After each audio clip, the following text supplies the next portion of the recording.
Congratulations, you found the one station that plays Ghana's best urban music.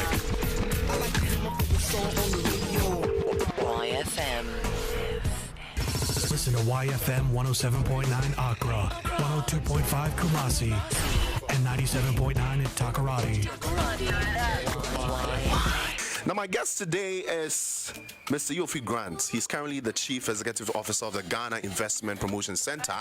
Mr. Grant is also a renowned Ghanaian investment banker with over 30 years in extensive work experience in banking and finance. Having served in various capacities in the corporate finance and advisory, corporate banking and marketing, Mr. Grant has a broad knowledge on great exposure in the African financial markets and has cultivated strong relationships with international private equity funds, portfolio and investment managers and brokerage funds as well. Yofi is a council member of the Continental Business Network of African Union, which advises African governments on private sector finance and infrastructure. He has served in many directorship roles in both public and private sector as well. As a partner in the Databank Group, he also had supervisory roles as director, leading strategic subsidiaries of the Databank Group. Mr. Grant was a consultant on finance and business for the African Asia Business Forum, organized by the UNDP, which ran workshops in 12 African countries and 6 Asian countries in 2002. Additionally, he has been in senior advisory roles and led many of the groundbreaking transactions in the Ghanaian and other African capital markets as well. He is the partner and co-founder to a number of companies, including Grant Dupuy Investments Limited, a real estate investment advisory firm, and Coldwell Banker Ghana, a company which holds the master franchise license for Coldwell Banker of the Realogy Group in New Jersey, USA, the world's largest real estate organization for Ghana and Nigeria. In addition to this, he recently co-founded Praxis Fortune Caliber, a firm that offers general business and advisory and consulting services across the continent. He has had several supervisory board memberships in private sector companies in the telco industry, the commodities and education sectors, and has also played many policy advisory roles for governments, particularly in private sector development. He was the chairman of the Ghana Telecom One Touch back then, the Listen Committee of the Ghana Stock Exchange and Venture Capital Association for Africa, amongst other prestigious organizations. Mr. Grant was also special advisor to the Minister for Private Sector Development between 2002 and 2007, where he advised and assisted the minister with policy formulation and implementation, and also on financing for private sector development projects. He currently serves on the advisory board of the Ministry of Foreign Affairs and Regional Integration, the Ghana Export Promotion Agency GEPA, and a member of the Ministerial Private Public Partnership Approval Committee of Ghana, and a member of the Board of Trustees of the ACP Endowment and Trust Fund.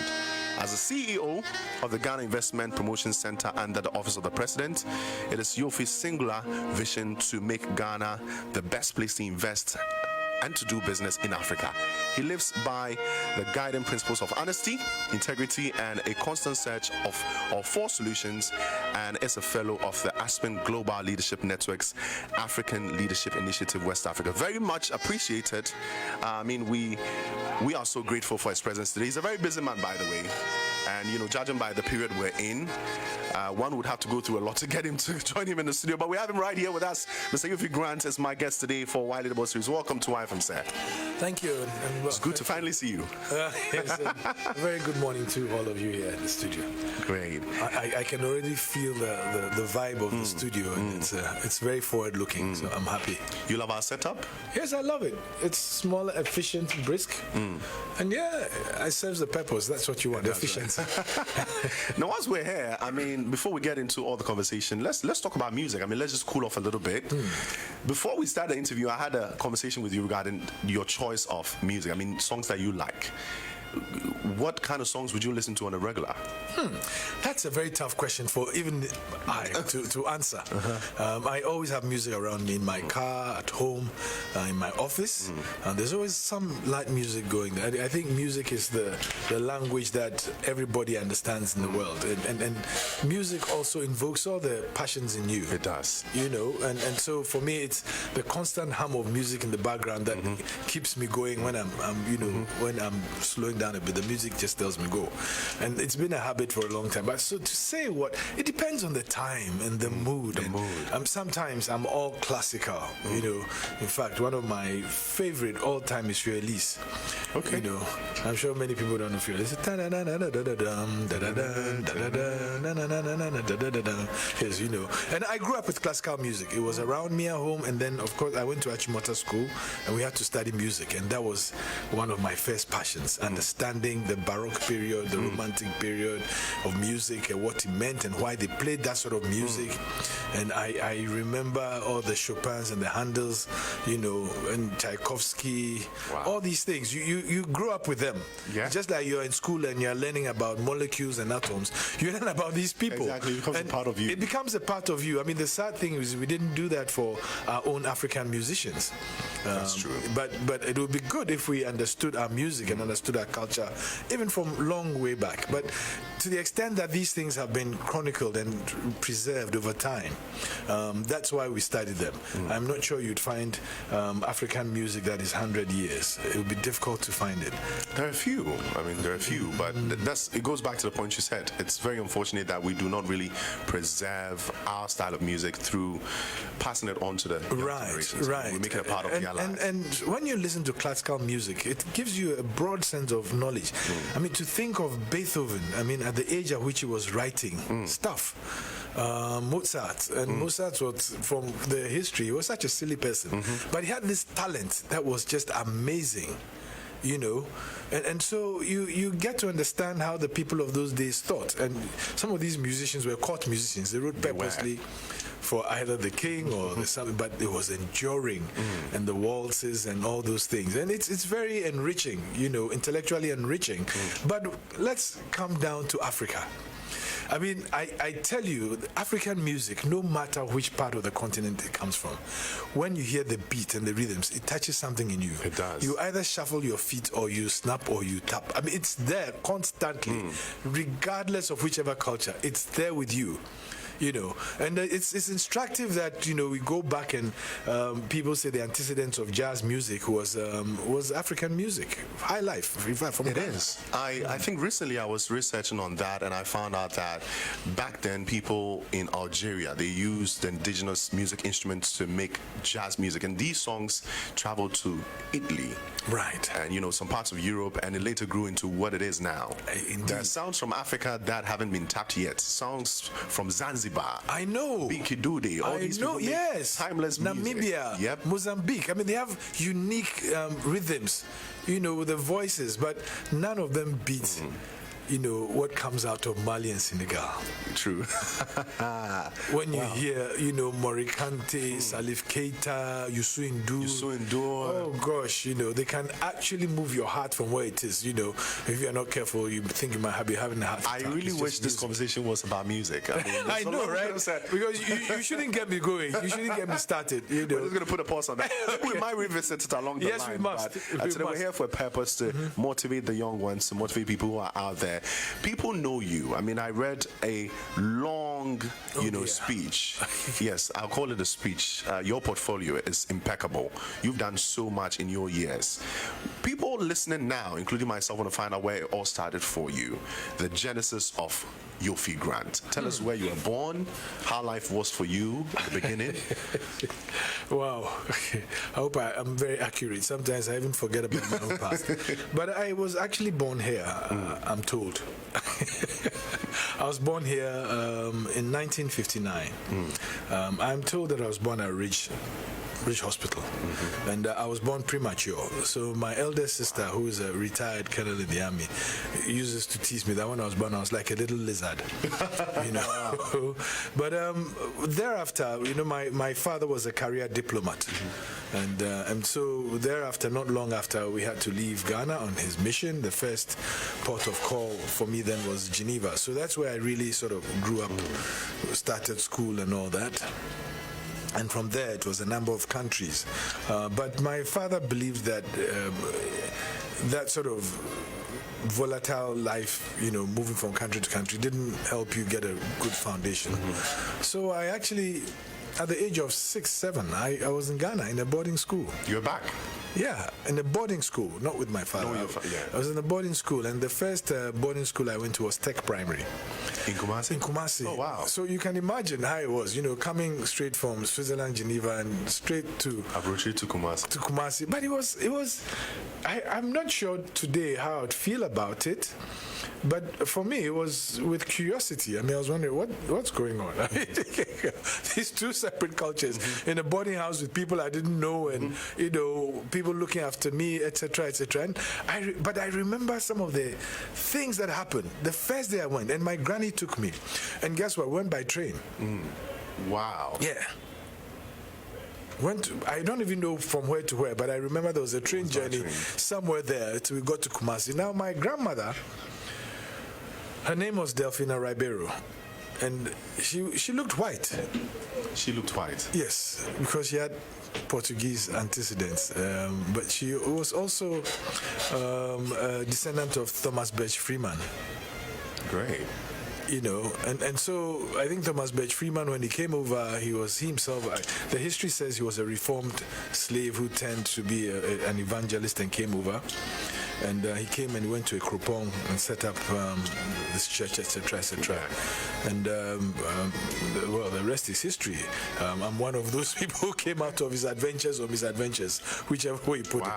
But I have a very interesting history, because if you look at my father's line too, it's very mixed. So my mother's line has a bit of Portuguese, has a bit of Sierra Leonean, and then there's a bit of Ikuapim and there's Ghana. Yeah. But when you come to my father's side, that's even more interesting, because the first Grant who set feet on this continent, his name was Captain John C. Grant. Apparently, he was the enfant terrible of the family there, and so he was sent to West Africa to come and sell booze. And when he got here, I think he saw more than the booze.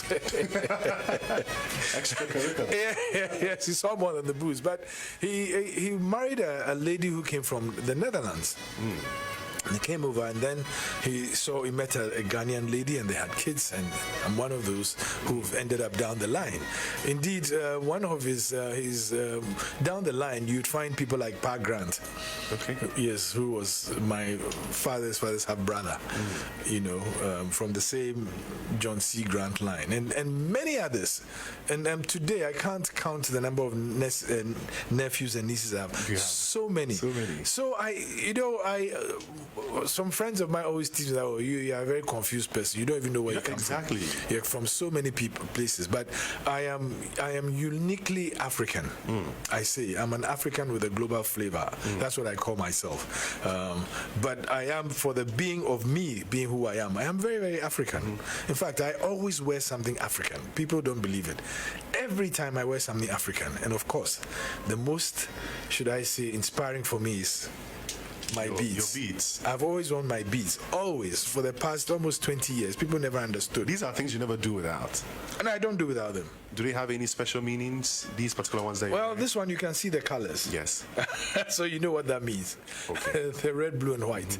But the gold is purely African gold. It's Ghanaian gold. Indeed. But the reason I fell in love with beads, and I was inspired by my very good friend Kati Dagadu from Sun Trade, because she has a lot of history about beads, and it was interesting for me to know that beads originally did not come from Africa. Is it? No, they didn't. They came from Spain, Italy, China, many hundreds and hundreds of years ago. And they were used as currency. We use cowries. But we adopted the beads and developed our own unique style of making them. So the beads that come from Africa are unique. They're very colorful. They are, there's a lot of art in it. And I just love that art. And that's why I wear them. I mix it up with my Ghana gold. And some of them are very rare. This one, I don't know if you can see it. it. Yeah, people are watching on our Facebook, though. Yeah. I actually bought it from a Malian bead trader. Very expensive, and you can't find them anywhere again. He says he can't find them, so Priceless. I can't find them. Yes, priceless. I used to have a number of chevrons. This is a chevron. But they are even more expensive. And so when you see somebody with beads that have chevrons, then you know that, oh, this person... You are indeed a unique African. Yeah. I mean, people do wear these things, but just a few of them do understand what it stands for. Yeah. But you seem very informed about them. Oh, yes, and this one was made for me by a Ghanaian jeweler. It's elephant hair. Very thick compressed elephant hair with the gold bits in it. Okay. And it's very, so it's hard. You might think it's soft. It's very hard. Wow. So all these things, tie you back to the continent. But I think the thing that ties me most to the continent is the music. And when you hear the ululating sounds of, the Gambians and this, and there's something you can't learn. You have to grow with it. It's very unique. And when you also hear some of the rhythms of our high life, it's just a natural rhythm that, you can relate to. No matter how angry you are. You can. You just calm down. This beat is just like a natural thing it's like heartbeat. So these things are the things that endear me to Africa, and I've traveled extensively in Africa. Actually, I have traveled extensively around the world. The last count I had over, I think, 96 countries. 96 countries around the world. Yes. Wow. That I'd been to. Some in the course of work, some in the course of adventurism, some of them foolish adventurism.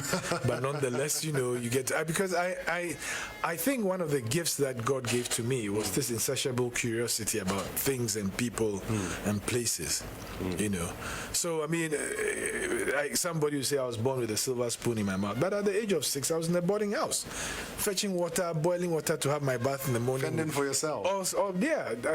Forcing to grow up. I had very good friends, and in fact, one of my longest friends in this world is he's a pathologist, Dr. Robert Kumoji. Okay. We were very good friends from childhood, and another one, Eddie Apia. We were all in Tech Primary together, and then I left Tech Primary, went back, followed my parents a bit, traveled around a bit, and then came back to Achimota Primary because it was getting difficult. The constant dislocation. I didn't like it, so I came to Achimota Primary, and that's where I formed some of my longest and most endearing friends and relationships. People like Kendo Furiata, Charlie Nano, AC Gadib. I mean, we stayed together from primary school right through to university. And today we are still very good friends. I mean, Ken is probably my longest friend, but we worked together in the end. Kelly Gajipu also, and the family, Frank, my classmate, Audrey. Wow. We've been friends like family. I mean, some of these people are the only people who can just come to my house and walk straight into my bedroom. They know their way around. They know because they know me and I know them. Yes. Wow. Ken can come to my house, and I go to his house when he's not there. I go to his fridge and go and eat and go. I want to find out one thing. I mean, around that time, choosing the kind of friends that you had, didn't you at any point feel, okay, I shouldn't really get close to these guys because maybe along the line I might leave them again? Did you ever go through that phase? Very interesting question, because it's something that naturally you should ask yourself. But in the natural evolution of things too, you just go along with it, hoping that something. So I remember I had a friend when I was very young in Geneva called Olivier. And every time I think of Olivier, I wonder, where is Olivier? Where could he be now? I mean, I would love to see him after all these many years. But Olivier and I have a very interesting history, because he was my best friend, of course, and he was intensely rare in those days to have an African mixing up with a white boy. I mean, that was a reality. I remember once we went out and there was some parade, and we somehow got mixed up in the parade, and people thought we were part of the parade. Wow. Because we're black people. It wasn't common to see black people, driving the car in the middle of a parade. But we got there because my father's an ambassador, and I think we got lost where to park in. And so we're there, and I remember that very vaguely. But Olivier and I, it was Olivier's birthday, and Olivier they had done a nice little rubber pool as part of the fun for the birthday. And both of us, without having an inkling of what it meant to be in water, just took off our clothes and left to the Andes and just jumped into this pool. All I remember was I could see the sun far away somewhere. You know, I was in the water drowning, both of us. But we didn't, and I couldn't get to the top. I stretched my hand, I couldn't get to the top. You know. But somehow, fortune being what it is, somebody must have seen us just jump into the water and I'm sure it wasn't that deep anyway. It must have been so deep, but we're so small. So it just dragged us out. And guess what? The next day, I was signed up for swimming lessons. So I've been swimming since I was about 4. It's another passion of mine. I can actually live in water. Wow. You know. So those are some of the things that you remember. And then, you know, I was in Liberia. I went to school for a month. They took me out. My folks just didn't like the accent and all that. You've been everywhere. Yes. And then with my brothers and sisters, when we could travel, I mean, some of my siblings were in school in Côte d'Ivoire. Some of your siblings were in Côte d'Ivoire as well. Yeah. What a family. Yes, my brothers and sisters, they had to go to school in Côte d'Ivoire because my father traveling and all that and wanted to keep us together.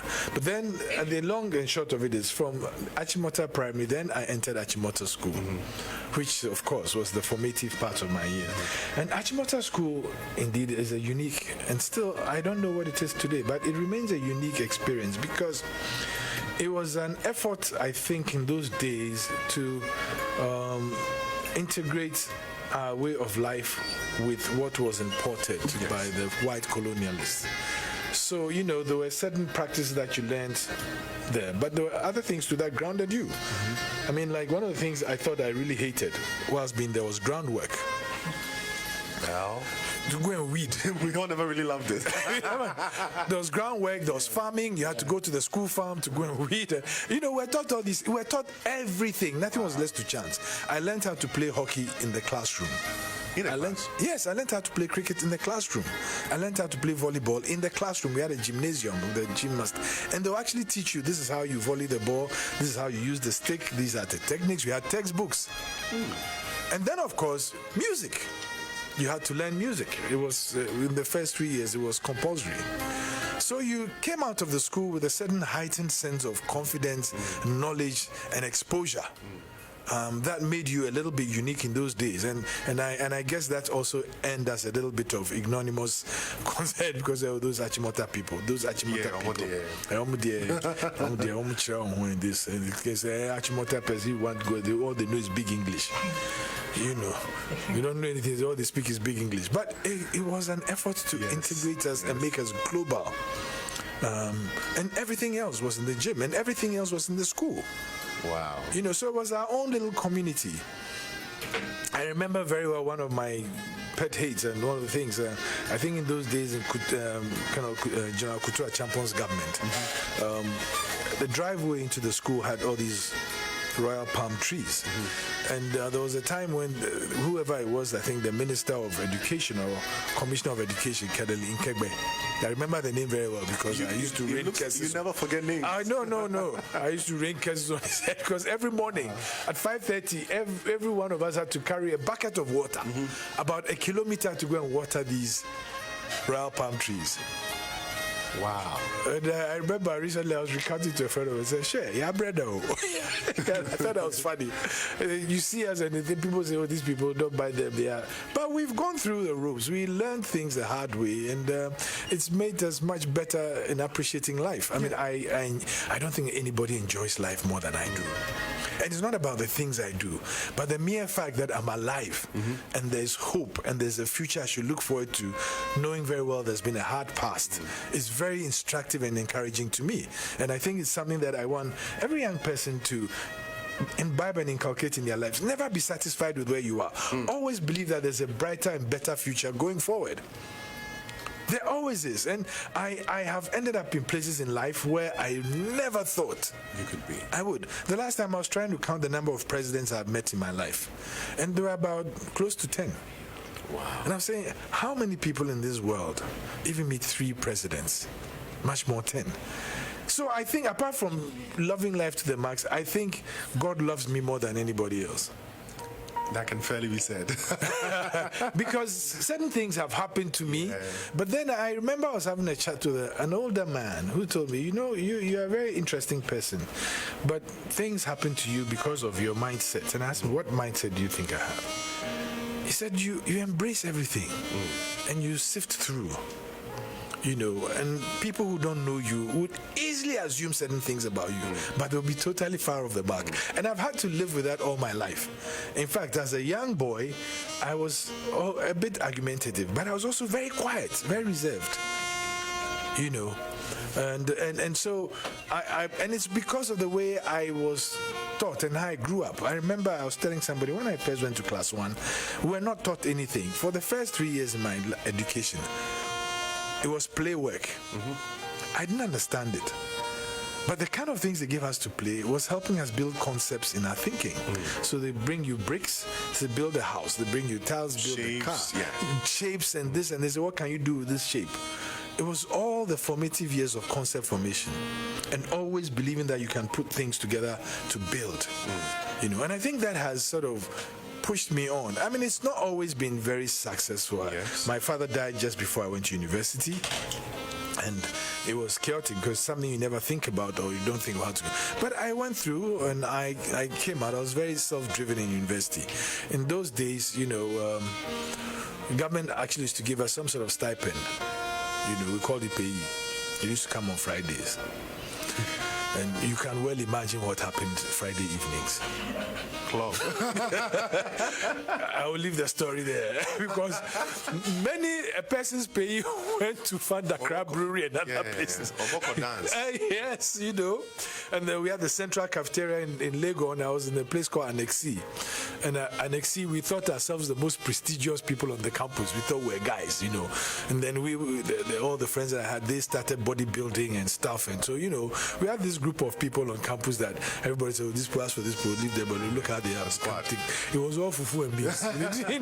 We used to eat on a daily basis. Yolks, that's Yokegarian plantain. On a daily basis, I can comfortably say that I ate that probably 200 out of the 365 days of a year while I was in university. And in the evening, it was standard kinky and fish. And that's how we grew up. And then came the very hard days after the rolling school, and oh boy, those were interesting days, and those were hard days. I mean, you look back today, and I can't imagine how you young people would visualize it. There was only one shop in Accra where you could get things like canned coke, sardines, and corned beef, and it was a container shop in Tesano, very famous by a friend called Arnold Chumesi, and he was half caste, so somehow he got away with it. Because those days, you had to queue for bread before it was baked. You had to queue for kinky whilst it was wrapped in the sheath. And you find people from long lines from night waiting for the kinky to be ready in the morning. And if they couldn't be there, then they'll put stones, they'll mark the stones. Wow. And they'll be there. So it wasn't as easy as you see today that you can walk to Accra Mall and buy anything. Even order and then get it delivered. Yeah, it will be brought to you. We didn't have that. It didn't exist in those days. Those were the hard times. And whilst in university, then we had to endure food aid. And boy, oh boy, I mean, that's a part of our history that many will say with such humor that it will crack you up. Because we got some smelly cheese that we had to eat by force. There was no other food. That was what was available. That was what was available. And then we had some rice that was brought from somewhere that stunk so badly. Gosh. But the worst was the milk powder. Okay. I mean, you know what milk powder does if you are unfortunately not, you don't have a strong belly. And so that became a national chorus from that milk powder that we had. It was terrible. And then there was something which was a soya wheat blend. And I'll tell you a very funny story. It's something I don't want to tell, but I think that it's just right. It's just right. This is about the only time that I can openly say it. I remember we had to load up on these things, this soya wheat blend and all this. And so one day we had to go out to friends to town, and I overate this soya wheat blend thing, So we came to town, walking in town, and then I started feeling some what I call rumblings abdominal. And I said, hey, this thing was going to cause trouble in town. No? And here I was, semi-dadaba, you know, in between there somewhere. And I didn't know I had to go. So my friend who was better at this thing told me, there's some public toilet over the side. We should go. Wow. I said, what? That was my first experience of really mixing it up with local people. So I went there and I came back relieved. So yeah, this is what it is. But you know, you grow up with certain experiences and people see you today and they don't know what you've probably been through, that you've been through some of these things. You know, we had to do that, and there were the times right after I graduated when I remember there was another commissioner in the then PNDC time who came and thought that, you know, today what you see, actually it's just here. This is Tetekwashi. Yes. The whole bit of land over here. He thought we should plant corn. How? Because it was a revolutionary favor. We should plant maize instead of converting. So, you know, people look at Ghana today and they don't understand why some people are the way they are. But it's because they've seen all these things. I remember once my friends and I went out to go and buy Kiliwili, and, you know, we were caught by curfew. Those days was curfew. Yeah, you guys had time to sleep. Yes, by 6 o'clock you had to be home. You couldn't be on the street. So, yeah, my friend and his girlfriend, we were stopped. Where are you going? We saw these policemen who were not much older than we were, with guns, and they'll shoot you for any little excuse. Where are you going? Get out. So they took us. We left the car there. They put us in what they call the Moags. Two small boys, just struggling to get home. Took us to police station. When we got there, they said, stand outside. They had grabbed a whole lot of young boys too who were loitering. And they're drilling them. You know, do press-ups, do 10.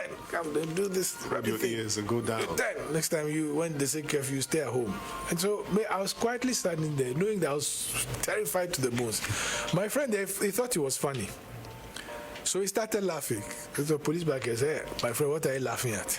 So no, some boy be there struggling, but I can't do this. He said, hey, your time will come. Come on, go there. Wow. Oh, they dealt with him well. By the time we were going on, we were there till, you know, and then they escorted us home. You know, so there was a fun part to it, but as a young boy, I didn't think it was funny at all. I mean, people lost their lives and stuff in those days for a little thing. I mean, Kiliwili. So then, yes, the story goes on. You've had a wonderful, you know. Oh, I tell you, that's why I say God loves me more than anybody else.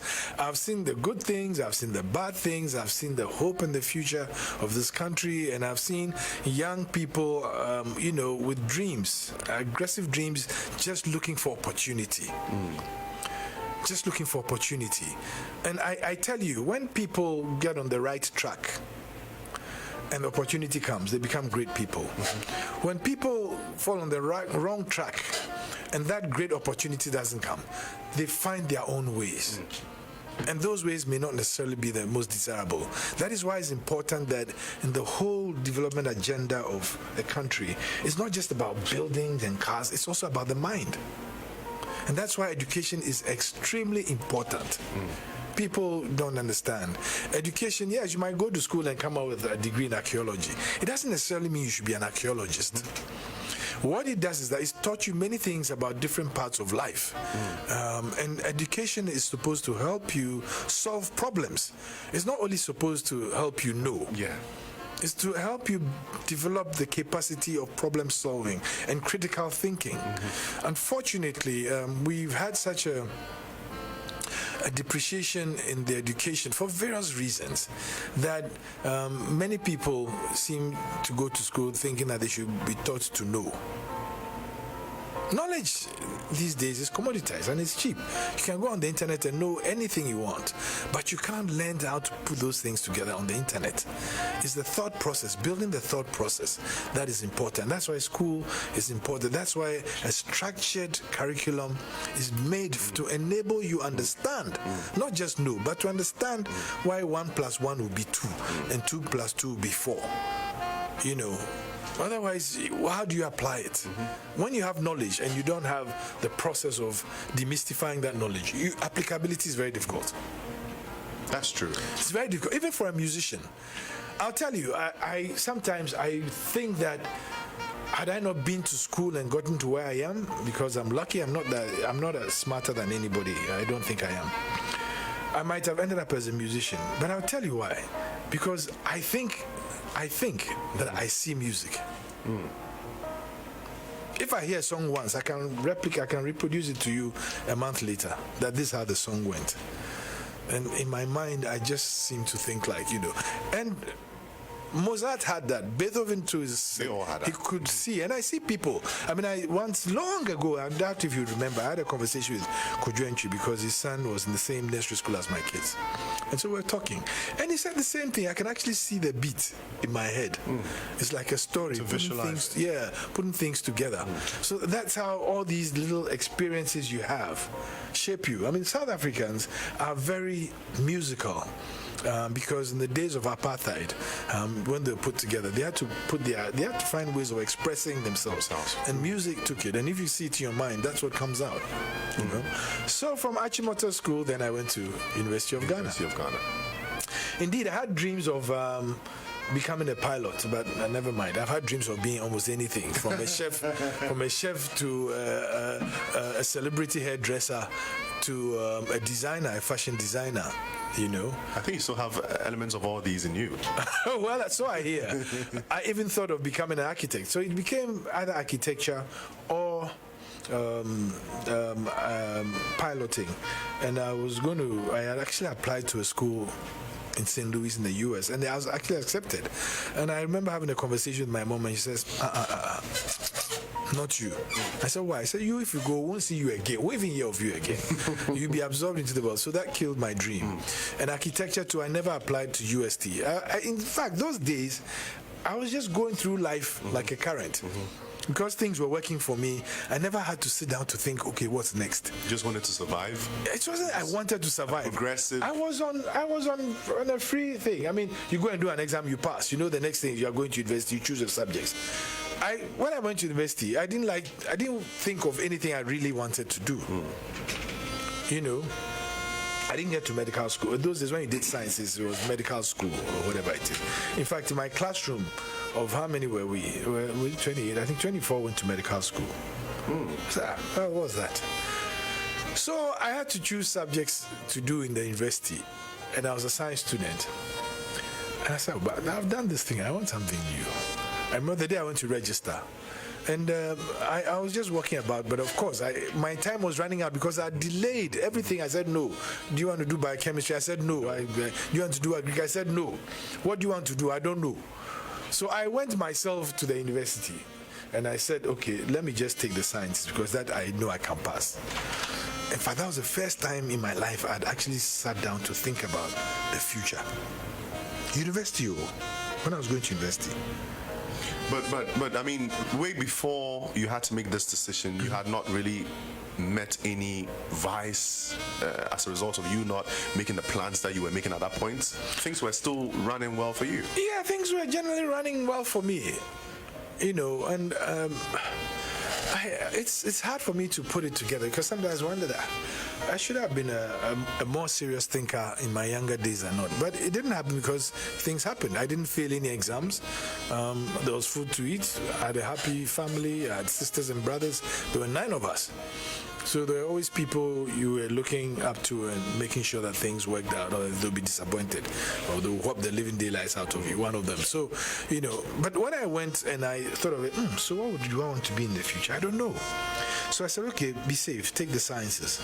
Then I was walking back to the gate to get a cab to get home, and then I saw psychology.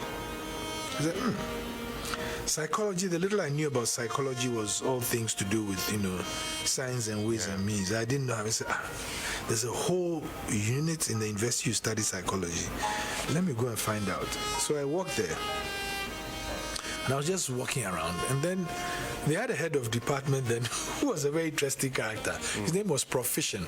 You never forget names. No, I don't. Proficient, especially when you leave an impression. Proficient was like what I later got to know him, like a taskmaster, no nonsense person. So he came and said, yes, young boy, what are you doing here? I said, I'm just looking, He said, looking for what?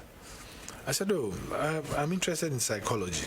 Or I want to know what's about. He said, is this the subject you chose? I said, no. He said, so what are you? I said, I'm just interested. I said, okay. Then you can do whatever you're doing. And he left. Then another person came. His name was Mr. Bully, Prof. Bully. And Prof. Bully lived up to his name, but he was a lovely man. Lovely man. But he was also no nonsense. So he said, hey, young boy, I had the conversation. What is it you want? I said, oh, I think I want to do psychology. He said, why? I said, because I don't know anything about it. He said, is that the reason? I said, yes. He looked at me and laughed. He said, are you serious? I said, yes. I don't know anything about psychology. He said, what do you want to know? I said, psychology. Yeah, psychology, that's the only thing I want to know. Because I don't know anything about it. Said, who are you? What's your name? Then I told him. He said, Grant. Grant. Then a linkage came. I think his daughter was married to my eldest brother. My half brother, I think. He said, are you the ambassadors? I said, yes. He said, and you can't think properly. You've come to sit there, you just see something you want to, all the good family and good training you've had. I said, no, I'm just curious. That's why I came. So after having a short conversation, he said, are you serious you want to do this? Okay, so what subjects are you doing? I said, I was doing, it was chemistry, botany, zoology. You could only do 3. Okay. I said, but they don't have space. Yeah. I said, no, I still want to do it. Isn't there a way I can do it? Just so I can. He laughed his head off. Said, okay, go to the registry. Go and talk to them there. They are the people who do these things. So I walked back to the registry. For 3 days, I was trying to convince these people that I wanted to add psychology too. And they did eventually. And that's what I graduated in. So they ended up clearing one of the 3 you... No. He said, if you say you can do it, if you fail the first year university exams twice, you are kicked off. So you did 4 instead of... I did 4. There were actually 2 of us who ended up doing 4 because I had a mate from Achimota who also came and had the same problem. He says, so what are you doing? I said, I'm doing 4. And I was saying with some pride, not knowing what was going to come ahead of me, as if I was some blue man. How we suffered. So she said, then let me go and try 2. So she also went to try it, and I gave it to her. So we did, and she, in fact, in the end, she got a first class in psychology. Wow. I've never been a very studious person. I go along, I've never sat in the library to read, but I read everything. In my free time, anything I see, I pick up from him. I read. I just read. I read about religion. I did my own study about religion. And I'll tell you my God experience. Because people don't understand. When I tell them I think God loves me more than anybody else. And I am intensely spiritual. I may not be very religious. I don't go to church every Sunday. But I have these conversations with God all the time. And people sometimes don't believe it. You go to church, they laugh, quack, quack, quack, quack. You're always doing this. Yeah. At the end of the day, you have to always be with your maker. So I did all this. So I got into psychology, and it was a very interesting experience. But the one person who really toned me down, because when I got to university, I got into sports. I used to play hockey already. I used to play cricket. I got into the national team. From Achimota? Yeah, I played national team. I used to play volleyball. In fact, volleyball almost made me lose the rest of my education because I went to play semi-pro in Lome. And they closed the borders because they were changing the currency, and I was stuck there for 3 weeks. It was a lockdown. A lockdown. Wow. But you see, in those days, the university had continuous assessment, and if you missed 3, I think, you had an automatic failure, no matter whether you got 80%. If you missed 3 continuous assessments, the formula was in a funny way. And of all the people whose continuous assessment papers I missed, there was Prof. Adai Mensah. Our very own Prof. Adai Mensah. In those days, he was a semi-politician, and his party symbol was Abe. So we used to call him Prof. Abe. And he was a hard man. He's a hard man. He's a hard man. So I came back, and immediately one of my colleagues said, hey, please go and see Prof. because you're on the cliff of failure. So I went to see Prof. I saw him. He was there Sunday afternoon. He was in the lab, and I said, Prof, I have a problem. I said, what's your problem? And he speaks very softly, so you might mistake that to mean that there's some compassion coming your way, but please forget it. I said, Prof, I went did this. And he looked at me and said, young man, what's your name again? I said, my name is Grant. He said, over here we learn. if you want to do sports, go to Winneba. That's where they are learning sports. Wow. But over here we learn. If you've come, thank you that you've come. Please get a sheet of paper and a pen, and we'll do the exam right now. I said, oh, Prof. But I wasn't even there for the lecture. How can I do the papers? He said, but that's the opportunity you have. That's how life works. So you wrote it? From where? And it was physical chemistry, the most hard, the most difficult part of it. Yes. I told him, I even went to my knees and begged. Prof said, oh, no. If I can't help you, the only thing I can do for you is I'm available, give the opportunity to write the test. Actually, this man was unrelenting. He said, and I said, well, Prof, I can't do it because I don't even know what you taught. He said, okay, then we'll see what we can do. Then he left. Hey, I see. That time I knew Prof Toto, who was head of department. So I went to Prof Toto in his house late at night with the most morose face you can think of. I'd actually rehearsed how I would make my face in front of him. I had to beg Prof Toto that this was the problem that I had. Prof Adai says, failure is staring at me in the face at this point. And I had never failed anything before. So it terrified me.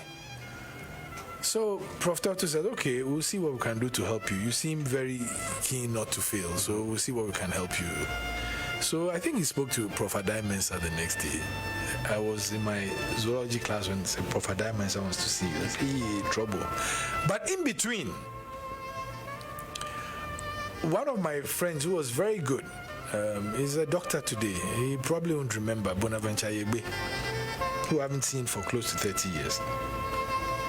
He told me, he was my very good friend. I said, well, let me tell you all that we learned those days, the days that we were not here. So he gave me his notes. I went to chew the thing. We used to call it chew. Chew it, baba. That means learned it by rote. Whether I understood or not, I just you're just capturing it. So I went to see Prof Adai Mensah, and Prof says, okay, young man, so what have you decided? Are you going, because you won't pass the exam anyway. I said, oh, why? He said, your time to pass is gone. It's gone. I said, oh, but I want to write the paper. Which is okay. You want to write it? I said, yes. So you had to bring paper. So you have 1.5 hours.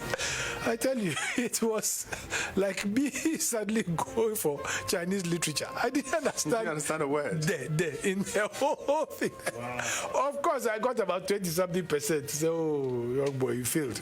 You come for Second World War. But I was given a chance to do a referred paper. And I said, this referred paper, I'll show this man. I went to get extra lessons from one of my colleagues who was very good at chemistry, and my classmate who was doing the same course with me, and I learned the thing. So when I did the referred paper, I almost got 100%. You went beyond the 80. I beat myself to death to make sure that I'll prove Adai Mensah wrong. So he actually, I went back to see, but he came and said, you did very well, but you could do this thing all this time, and what were you doing? Playing hockey, today do this, tomorrow that. Here we learn, we don't come and play. You repeated it again. He repeated it to me, and then he gave me a sound lecture, but I learned a lot from him. I mean, he taught me, in fact, there are two people in my life who have really given me some things that I can't shed off. He taught me how to be unrelenting in my pursuit of a goal. And he taught me the fact that opportunities come and go, and you have to take it when it's there. Yeah. When you don't take it, it becomes twice as hard to take it. And we've remained very good friends till today. I always tell this story, that he drilled me into discipline. I mean, and I learned. I know you won't trade that moment for anything if you had to relive the moment again. Oh, no, I won't. I mean, I guess there are some things I'll be smarter about, but I will be the same OG. I'm not going to change. I mean, I'm going to be the same OG, you know. And then I came out, I bummed around a bit, and but there was a lot. I went national. I was actually a teacher. You thought? Yeah, at Accra Academy. You know, and one of my students is Prof. Alex Dodu. Oh, is it? I thought he had an A in biology. Wow. You know? This is a part of you I never knew. Yes, I thought Accra Academy. I remember. Then I used to live in Maprobi, so I used to take... Did you have any nicknames back then? I mean, senior high school teachers always had nicknames. Well, before then, long before, when I was in secondary school.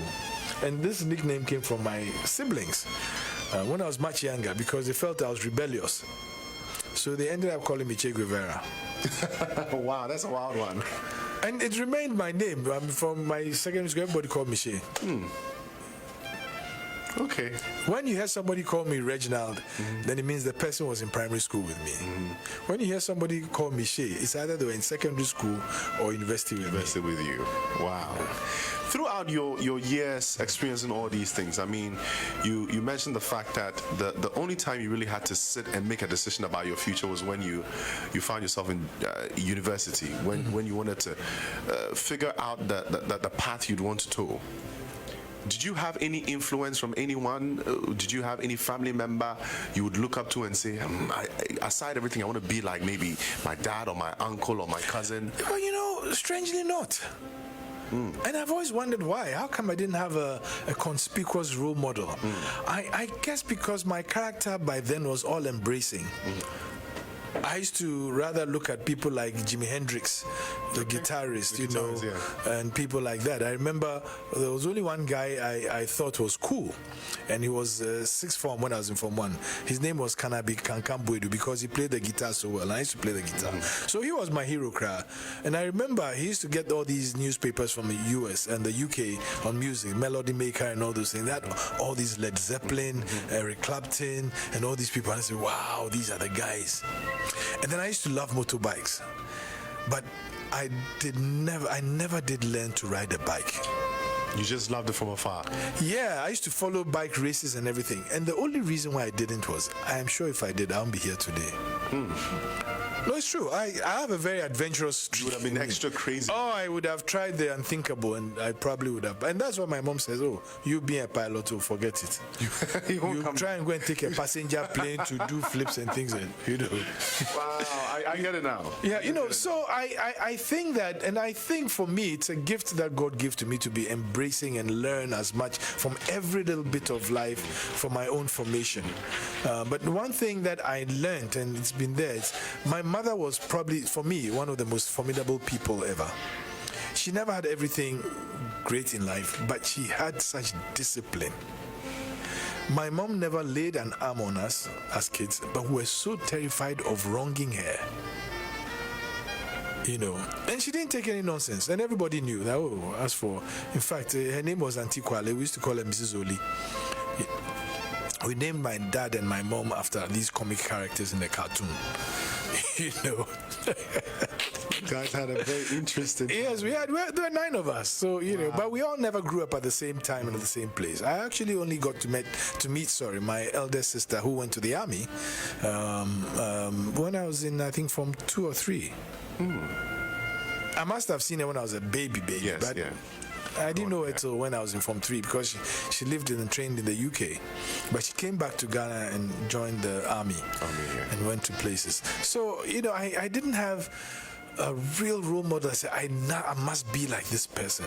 And I guess it's because life had been okay. So I thought it was just cool to get along. I really didn't have a lot of need till I got into university and I left university, and I'll tell you, university, I think my friends that I had are the ones who motivated us strongly enough to go there. And I can remember some of them who I don't see much anymore. Prince Labikran, who went to Loughborough University, became a lecturer in literature and English. Then, of course, my own crew who are still here with me, Alex Dade, who is a business person, Atu Williams, who's in Ghana here, Kenin Pari, quite a number of us. We hang out together through. I was a year ahead of the university, but we were very good friends. Charles Jani, we used to call him Mesh. So we all used to hang out together. And they always used to tell me, as for you, you know everybody. In fact, I remember one of my friends says I'm like an Ashanti grandmother. I know everybody. That is yes, because of my curiosity, nothing else. And I think that everybody, every single person, no matter how bad they are, always has something good somewhere in them that you have to tease out. And if you search hard enough, you'll find it. You'll find it. And if you can press that pulse hard enough, the person will become a good person. So I've always believed that. So I have friends who are way down the ladder. One of my good friends, Ray, he's a tailor. He calls me every now and then. He comes over. Sometimes we argue a bit, but he's still my friend. Prince, he sells clothes. I have friends internationally. I have friends who are way up there. I've met all sorts of characters, from Jack Ma to Jet Li to name it. I've met so many different people, and I learn little from all of them. All of these people. All of these people. I learn a little bit from each of them. You mentioned Azuma Nelson. I remember in my young days when we used to do a lot of those interregional sports, and every region had a sports team. They had a boxing team, they had athletics, and there was soccer and hockey. I was always in the hockey side. I remember Azuma then was in the boxing. I think it was boxing for, is it Greater Accra or Prisons? I'm not sure. And I remember the hard, tough guys. So when they're going to eat the yam, they'll get it in a bucket. Because they're hard guys, a whole bucket full of boiled yams. And we would take our small plate and take our 2 pieces. I used to look at them. And I remember those days when I used to play volleyball. There were all these funny characters who came from Odogono Secondary School and West Africa Secondary School, and Achimota boy hanging with these Odogono boys. It was like, totally out of character. I stuck out like a sore thumb. But I learned so many things from them. All these funny songs they played during sports time. There was one guy, bless his soul, he passed, Ola Bode Williams. The Jama? Yes, he was the king of Jama. There was Anani and there was Bedu. I remember them I remember all of them. They were top, there was Ajololo, Kofi Ajolo, he went to the UK. They were all top players in volleyball. And then, of course, the hockey, my very good friend Kofi Akpokavi, whose brother also played. And in the hockey fraternity, there were a whole lot of us. I used to play with Professor Mills in the team. Wow. Then we formed our own team, Multi-Sticks, and so we've engaged. And in our young days, we really associated. Today, my own 2 daughters, next to each other in rooms, they communicate by the phone. We associated. We walked. In fact, in those days, the biggest leisure item in our day was just walking. Let's go for I've a walk. walked from Mamprobi to town and to Osu and walked back. I've even woken up early in the morning so I could go to the beach to go and help the fishermen pool, say Abag Blachani. I speak Ga very well because I learned Ga in the classroom. In Achimota. How many languages do you speak? Okay, when I was much younger, I had a good appreciation of German, but ich habe Alice Ferguson. I heard Alice Ferguson in there. No, ich habe alles. I have all forgotten. Oh. My French is still there because that's what I started education is, but a bit. You try. Je parle un peu, mais c'est pas comme je désirais, oui. But I can understand anything you say in French. I can respond, but when it gets to having an argument or a discussion, just back off. I just yield. I'm not like the president who still can have a good argument. Very fluent. But I understand everything. I speak Ga fluently. I'm sure I can teach Ga. Although I'm Fanti and with a Ga part. Fanti, disgracefully, I struggle. And then, of course, my broken tree, which is legendary. I insist on speaking tree, but it's not. You try. I more than try. On radio, they are always trying to get me to speak tree. Can you imagine having to explain how the process of getting a foreign direct investor in tree? I'm a blasty cry. So, but you got to do it. And I enjoy the fact that I'll push for it. And I believe one day I'll speak to you and all my friends. I have a lot of I can't speak in friends. Plenty from Kumasi. You put them to shame. Now I'm learning ever. I'm trying to learn ever. That's where you've reached. Yeah. Wow. Because when you're going to buy the yolks, you have to remember to buy the ablajo. The ablajo is the fried plantain. So you pick bits and pieces of life and form that character. And if you were to ask me to describe myself, which I was going to ask. Oh, please don't. I think I'm never satisfied. I'm never satisfied. I know that sometimes I'm a pain, and I'm sure my staff, if any of them is going to say, "Oh gosh, he is indeed a pain," but it's not because one thing though I'll tell you, and it's true because I always say, people say, "Oh, you lie." I never think ill of people. I don't think it's necessary. I mean, people will cheat you, they'll deal with you, but let them go. The effort and time I'll waste in trying to sort them out, I'll use it to do something that I want. Just let them go. Just let them go. You know? Let them go. And I learned that, painfully, because I was married to a very beautiful woman, very intelligent, everything else. But it didn't work out in the end. Because I guess, sometimes at a certain age, you are pretty stupid. And things that you should walk away from, you insist. Or staying. And arguing about, and it's all not important. I was telling a friend of mine who I was riding with, who got crazy and was exhibiting symptoms of road rage. And I said, hey, relax. No matter what you do, where you are going to is not going to run away. It won't be any further. You still get there. Why are you rushing? The people in the traffic all want to go somewhere. You should also respect their, So just relax. For me, the traffic now becomes my thinking time. I used to think. I play my music, I think, I read. Thank God I have a driver.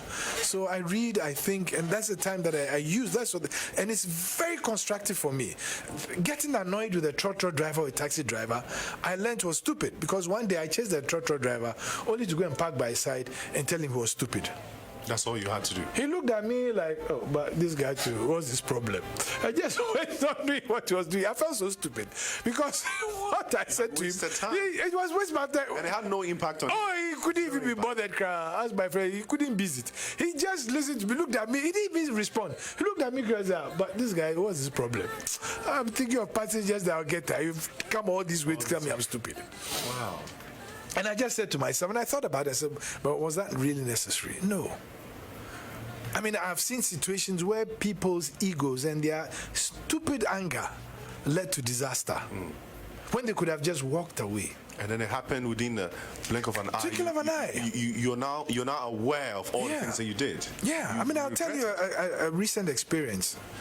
I was in a situation, and it had something to do with politics, and some people are going to, take some space that wasn't really theirs. And the owner of the space came to tell them they should get off and go because he didn't like what they were doing. And one of them insulted him. He got so angry. He went to bring a baseball bat in. And I was trying to calm him. I said, look, I actually had to drag him. I said, look, you are really wasting your time. You go and do something that will end up in a place that you yourself didn't want. Yep. Just turn and go. They don't live here. They don't do it. They'll leave. Why are you going to waste your time? Positive energy, not negative energy. So I learned the impact of positive energy. I try to extract opportunity out of every challenge. Opportunity to be a better person, opportunity to solve somebody's problem, opportunity to get something good out of it. We became friends out of that. And if I need anything, I can call him and say, oh, can I buy this in your shop? You send it. But that's the way positive energy can kill a lot of things. Negative energy can overwhelm you to the point that your whole rational thinking is dislocated. Yes, it changes. It switches from you being human to you being a beast. Yeah. Or being totally senseless. And you see that in road rage. And I see a lot of that in today, that people should not be moved. Life is sweet when it's nice and everybody's at peace. I can't see how people get up in the morning and want to fight. What's that? I mean, want to fight for what? Totally unnecessary. Totally unnecessary. You can use your mind for better things and good things. I wish I was imbued with the spirit of teaching people how to be happy. There are people who make a choice, and those choices are not happy choices, when they could have made a happy choice. But I keep saying I'm probably lucky because of all my experiences put together. The bits and bits. Yes, I've learned some of these things, So, I mean, when I graduated, I said I bummed a lot. And then I met the two people who really changed my life, practically. One of them is Fred Owari, who was like a bigger brother to me. I was almost in his house almost every day. And Mr. Faridonko, who's Ghana's former ambassador to China, who I would say, without batting an eyelid, that he was the one person who was totally instrumental in changing the banking sector of Ghana by bringing private capital into banking. He was the founder of Carl Bank.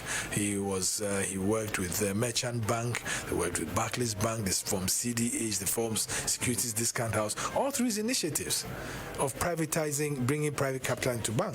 Very much like how my longest pal and partner and friend Ken also brought investment banking into Ghana. It wasn't there before, and it's been a tough uphill ride till today. But people don't understand, And for me, I think in all these things, I love fairness, but I also love people to make money so they can live a good life and help other people who are climbing up. We're going to talk about the people making money and living a good life in a bit. But since you touched on banking, let's go back to it. What you talked about your studies in uni. You did psychology. Okay. You did a little bit of the science. So let me tell you. Okay, it's these two gentlemen. Okay. I used to read whenever I went to visit Fred Owari. Then he had all these magazines, Institutional Investor, and all these things. And I used to just read them, and we would have chats about them. And I'd tell, I read this, and he used to think that you are wasting your mind. He told me you should become a banker. I said I never thought of banking, never. On the contrary, I was actually going to go back to school and be an academic. And so he said, well, yeah, you should be a banker. And so one day, he just introduced me to Afredonko. And Afredonko is a tough man, a tough nut. I mean, he was the one person who really straightened me up. I remember later when I joined Carl Bank, and I was one of the pioneers between Frank Edu and myself, were employee number 1 and 2. Employed by Afredonko. And I remember my first credit committee meeting that I went. Credit committee, you do a credit appraisal, it's approved, and the client gets a loan. We didn't have a clue how to do this, so we just wrote some shabby thing. I took it. The first credit committee meeting I went to, when I opened the door, all these big men in the boardroom looking at me with beady eyes. And they terrified me immediately. I had the blastings of my life. He virtually told me that go and pack your things and go, man, don't come back here anymore. We are not paying people for such rubbish. This work you've done, you think here we are dashing money. We lend money and we expect people to pay back. And you write, we should give this bloke money based on the foolish things you've written. They blasted me, Poso. But these were things you didn't know. It's not like you... I didn't know. Okay. But you see, also taught me another lesson. You are going to war. You have to be prepared. You can't go to war with your smiles. You go with guns and arms. You're going to swim. You better prepare to have the strength to do it. Not that you just jump into water not having a clue. So you want to do something, learn how to do it before you get there. That day my confidence, my everything was shattered. But guess what? They did it to all the others who came in. So when we all got back to our room, one big room, the room was silent for about an hour. I'm sure each of you guys thought, okay, it was a special treatment you had until you found out we all bombed. But we later learned that that's Afredonko for you. No nonsense, doesn't take any nonsense. Okay. But he pushed us to learn. He gave me a sound lecture afterwards. You have to learn what you want to do. You just can't come and sit down and ask you, why do you think people are good at certain things? They learn. Even those who are naturally endowed still learn how to be better and perfect. And he pushed that into me that it became part of my character. I vowed that everything I do, I'll try to add value, or I'll become good at it, or I'll strive to be best at it if I can. I'll just not accept the status quo and think that's it. Because life is progression. Yes. Every day is adding another day. And if every day is adding another day, then you can add another skill. You can add something, improve something. Add extra value to and add extra value. Value addition. And I'm sure you've been hearing that more and more these days. Add value to our resources and things. That's life. We've got to add value to ourselves and to the things we do. And there must be a purpose-driven agenda for every human being. That's the word, yeah. I know we are all not perfect. I'm not perfect. But I'll have to, and I tell you, I'll do my bit, and I'll do it the best way I can. And I'll hope that everybody will do the same. But you also have to live happily. So I don't worry myself with other people's issues. I worry myself with my issues. If somebody comes to me with a problem, if I have a solution, I'll try and help you. If I can't, I'll tell you I'm sorry. Because one of the things too that we are very bad at because of our culture is we can't say no. Well, I say we're not raised to say no. We think with our hearts instead of our minds, our brains. We think so much with our hearts that sometimes we might take the wrong decision thinking that we are solving the problem. But we don't, because we haven't thought about it. We just feel that it's our compassion that should solve it. No, it's not. The world has moved beyond that. And the world is now beyond average. Average is no more. Average is passé. You can't be average anymore because of where the world is going. In your little corner, you might be here in Accra, Spintex Road, but you're competing with somebody sitting somewhere in Pakistan or the United States or Germany or France. For probably the same space. It's just radio. But people listen to it. And I'm sure that you can become somebody globally noted from what you do here. True. You know, the thing is, many of our young people want to be things, they want to do stuff, but they don't want to go through the learning process. They want to wake up one day and be it. Even it has two letters, I and T. I and T. You've got to be the I and then find the T, and then you'll be it. Insightful. Wow. You know, you have to learn stuff. But you also have to be positive about it. You need to be positive about it. And a lot of young people I meet today, as well-intended as they are, they can't tell the difference between right and wrong. They can tell definitely the difference between more or less. But they find it difficult to say, okay, is this right for me to do this, or is it wrong for me to do that? So I was told, unless it affects them personally. Personally, yes, that's the word. Yeah. The subjectiveness in that. I was told by a friend of mine that I think one of the biggest issues of our generation is we've mixed wrong, right, good, and bad. Absolutely. Absolutely. And so when somebody faces a situation or something comes up, instead of asking what is right, we want to find out what is good. And what is good is beneficial. Not necessarily. To you. It's you personal. I'll give you a very little example because it's so I remember there was somebody who used to work with me. And one day she came to work in jeans, very low-cut jeans. So her, her undies were showing. And I pointed out, please, you meet people here, you can't dress like that. And if you ask me as your boss, this is improper dressing. He says, no. What's wrong with it? And I said, because we don't want to see, what we don't want to see. Dress decently. And I said, but that's your choice. You made that choice. Yeah. He says, no, she didn't make that choice. That's what she wore, but her intention was not to show. I was like, if your intention is not to show your left eye, what do? Cover it. Cover it. You don't let it there and say, don't look at my left eye. It's there, because but don't look I plan on closing it. Because I plan on closing it. You cover it. So don't give excuse that because it's fashionable, you have to wear it. Then you're exposing yourself. You can't do that. And then when somebody comes to comment, you get upset. Don't do that. Do the right thing. Do the right thing. And we do it on both sides. The guys to do it, they justify whatever they want to do because they think it's cool. Well, cool don't pay the bills most of the time, though. Cool just don't pay the bills. It won't. It's hard work thinking and structured, approach to stuff. Have you ever had a very challenging situation in your life? Would you describe any situation as the lowest point in your life, being in your career, growing up? Yeah. I've had a number. Which of them would be the toughest? I don't know which of them would be the toughest. I think for me, the toughest in my life was having to go through divorce. I never ever dreamt in my life that I would go through divorce.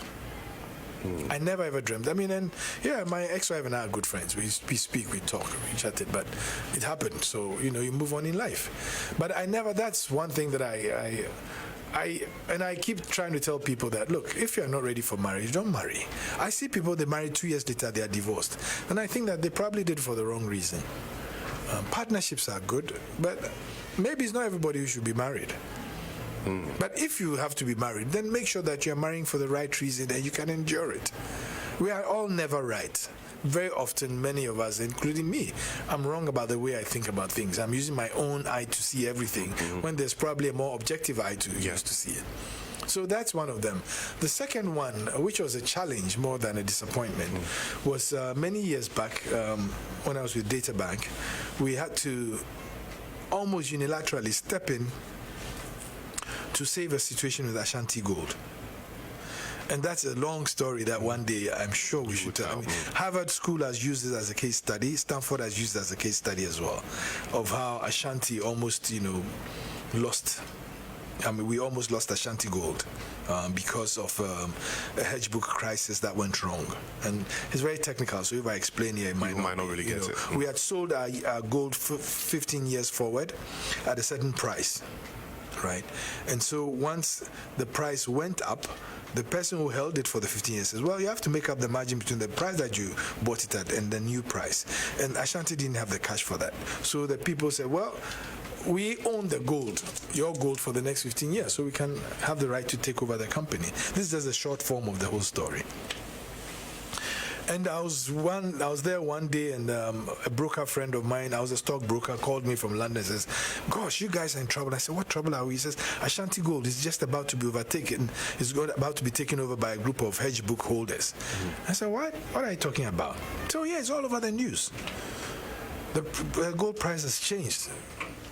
And so it's affected the value of the books that you have. I said, okay. So then I called my good friend Ken and Kelly and says, guys, we have a problem, and this is a problem. I said, oh, yeah, that's a problem. So we started making calls. He says, okay, so how do we solve it? The first thing is government, because government owns shares in Ashanti Gold. So they said, well, Prof. Mills, you play hockey and stuff with him, so call him. So I called him and I said, we have this problem. And of course, he wasn't in that field. So he said, I don't really understand it. He was then vice president. So come and explain to us. So I went there in a simple way, tried to explain what he meant. And everybody panicked. They said, then we have to take this to the president. Then it was President J.J. Rawlings. I said, okay, please go and explain it as much as you want to. But it cascaded into a whole lot of activities in trying to save Ashanti Gold. And I remember standing, so we were appointed as advisor in those days to advise government as what to do. And here we were, three young guys, were in a room full of about 20 of the top banks in the world, bombarding us left and right. With questions. Yeah, questions, and threatening all sorts of things. That they will declare Ashanti bankrupt, and then somebody has to pay the money. And oh gosh, and I was totally, I said, what do we do? And the good thing is that these are the times that you remember God. Sometimes a lot of people, when they are having fun, they don't remember God. It's when they're in trouble. When they're in trouble. We know that we are human and we have limitations. But God being so good, I think He came to our side. We found a solution that we ourselves should have known better. That there was something called the golden share, and if the shareholder or ownership of the asset was to change, the asset reverts back to government. Yeah. So that put a stopment to the whole process. It says, well, the guys themselves, then we had a weapon against them. So it took a while, and finally it was all resolved. But it was tension, it was anxiety, it was desolation, it was disappointment, all put together in a period of 1 week. So that's one of those trial times in my life. And then the third one was I had a car accident. Wow. And it was the most unlikely, it was the strangest thing that has happened to me by far. I just had a meeting with some friends of mine, and I was on my way back in my Pajero. It was almost new then. And I was really thinking about, wow, so how do we solve? And it had been a political meeting, and I was thinking there was a problem. I said, how do we solve this thing and get people to buy into this thing, And my mind was far away, but I was driving okay. I wasn't speeding. And then I just turned to my right and I saw these bright lights. Coming your way? No, from the side. It was from the side. I just felt from the side of my eyes. And it all happened in one split second. Next thing I saw, I was in the air. And so this whole Pajero was hit so bad that it just flipped like an omelette. Wow. And went round and round and round, and boom, landed on the stop and spun into the bush. So I think I was a bit dazed in a few seconds, And then I had the soldiers at the Apex Bank Ridge. They all ran out, and I was like, okay, what's just happened here? And but the funny thing was, I was not in the driver's seat, but I had the seat belt on. That's what I remember. And maybe I was a bit confused, so I didn't know. So I came out, the windows were all shuttered. The side of the driver's seat had virtually flattened. So when I saw it, that's when I panicked, because I would have been smashed beyond. So I just crept out, and I came out. And then I stood up, and by then the soldiers were there. They came with their flashlights. They said, where's the driver? Where's the driver? And I was trying to tell one of the guys that I'm the driver. He said, no, the person who was there, because the thing, let's try and pull the I'm the one. Yeah, I said, no, I'm the one. He said, you. I was in a tie and a shirt, and it all looked good. No blood, nothing. He said, I said, yeah, I'm the driver. He said, why are there people in the car? I said, there was nobody else. It was me alone. And the annoying thing about it was, I just got in some kelewele that was really, I was going to turn my focus to, and here all scatter in the car. So the first thing I saw was kelewele. The guy said, oh gosh, this is my kelewele I went to all lengths to go and procure. So we're talking, and then I just sort of, my hands were, so I wiped my hands. Then there was blood on it. Because I didn't get injured, but as I was crawling out, I think the shards of glass one just entered my hand. And I took it out. So when he said, it's me, he said, you are bleeding, sit down. I said, I'm okay. He said, no, sit down. I said, calm down, I'm fine. Yeah, I'm okay. He said, no, sit down. We'll get ambulance to come. It was Smith Hospital wasn't far away, so he said I should sit down. And then I said, where's my phone? I couldn't find my phone. So one of them took his torchlight and said, there's a phone lying there. So he brought it to me. And then I dialed one of my friends. And I said, Jelly, I've just had an accident. So where? I said, Ridge. So my Ridge accident, there can't be accident. But I'm coming, I'm at Movenpick. So when he got there, and then I had friends around there, so I called one or two of them. When he got there, he panicked. When he saw the car. So he said, are you okay? I said, no, let's go. So I go and get tested. No, that will carry. Then tomorrow morning we hear that I've died. So we put me in the car, went to State Hospital. They tested everything, did the x-rays. Not a scratch. But you know what? The funny thing is, when I came out of the car and I looked at the car, the only thing I said to myself was, you're not finished yet. And for me, in my subconscious, that's the voice of God. There's a bigger purpose. There's definitely something waiting for you to do. So don't take this. This is just a minor things. And there are many things. And for me, like I said, the instructions I got was that there are many things that will happen to you in life. You should not lean and dwell on them. There's always a bigger challenge, a bigger purpose waiting for you.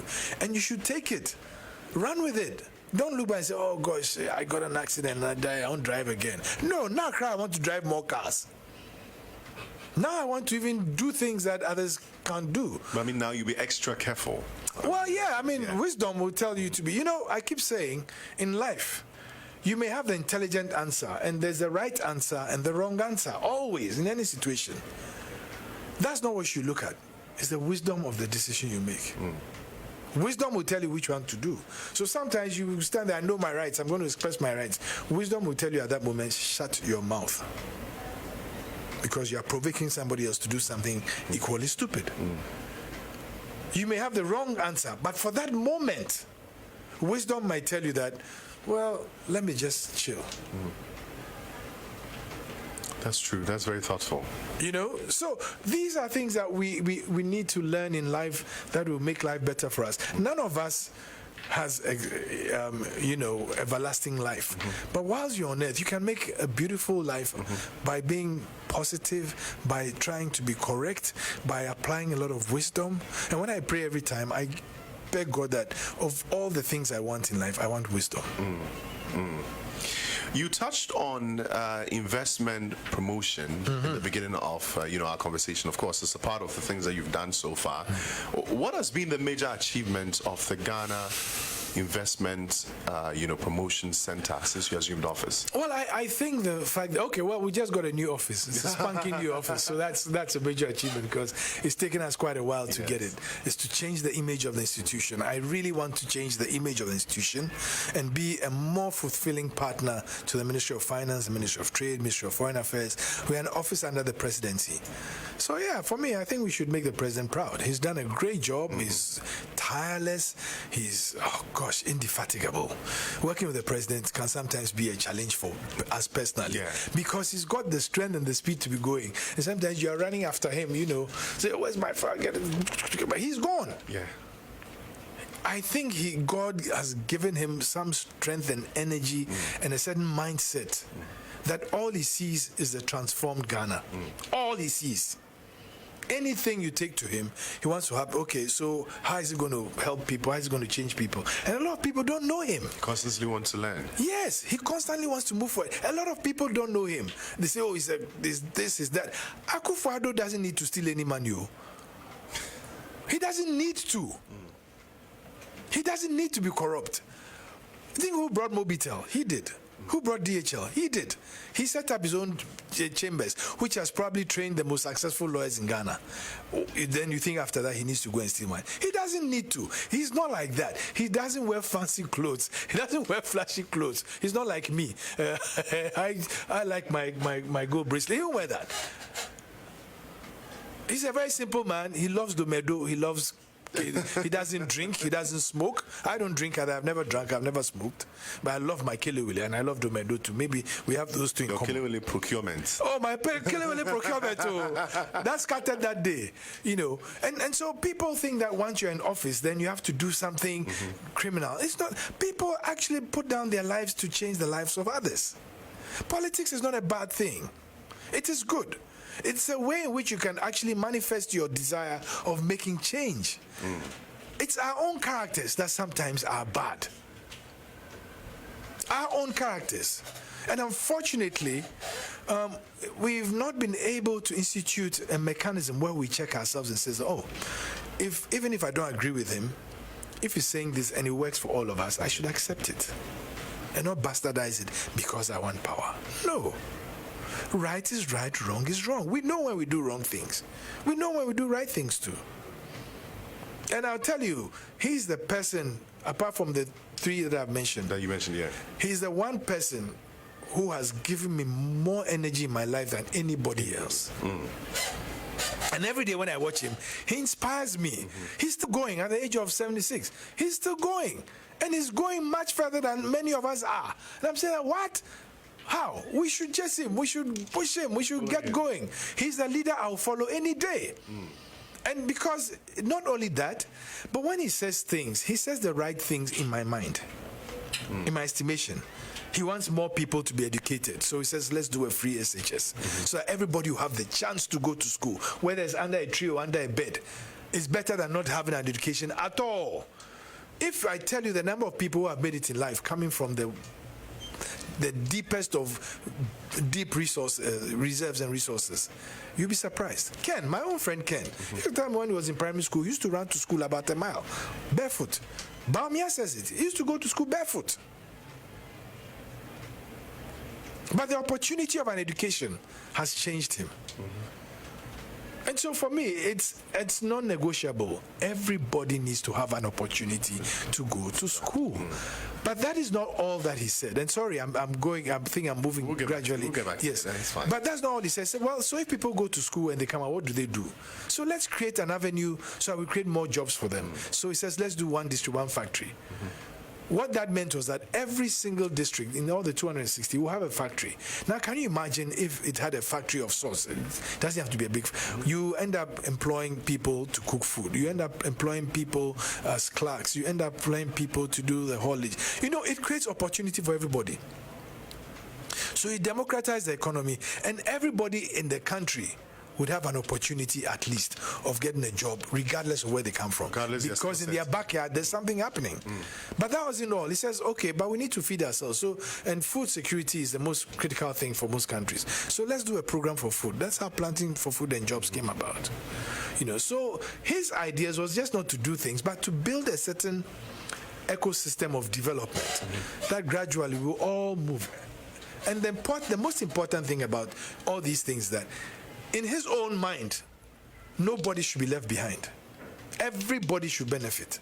So it's not about doing something for a group of people and leaving things out. It's putting in policies that affect everybody. Equal access to everything. Yeah, equal access to everything. And for me, in my own life, I really don't care which political party somebody belongs to.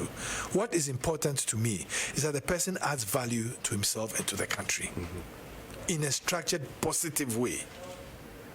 You know, in a structured, positive way. And I'm not shy to say it. I'm dyed-in-the-wool MPP.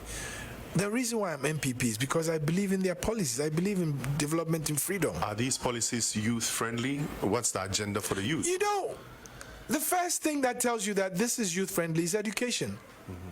Free senior high school education. At that level, between the ages of 12 and maybe 18, somebody tells you, I'm going to pay your school fees for free. What can be more empowering to the young person than that? What can be more empowering to a young person than that? There are many people on the streets who, if they had had that opportunity, would have been doing amazing things. They didn't get it. They didn't get it. But now they get it. I think that is very clear. But also, you do ask, what is it in there for the youth? I think is the mindset that President Akufo-Addo brings to the table, of nobody being left behind and creating avenues of opportunity for people to do their own thing. And then he has a very clear mandate that our development should be private sector led. A very clear mandate that you need to empower young people, and that's why they came out with this National Employment and Innovation Plan to be an incubator for young people who want to do things. And under that, people have gotten all sorts of awards and stuff and doing stuff. Even at the GIPC, we have a youth entrepreneurship forum every year where we bring young people to display what they do, and we've had a lot of them in technology come and talk about it. We also support the Ghana Technology Fair, or whatever it is that they call it, and we are very pro that because it engages a lot of young people. If you come to GIPC today, I think I'm the only one who changes the median age. The median age will be somewhere around 22, 23.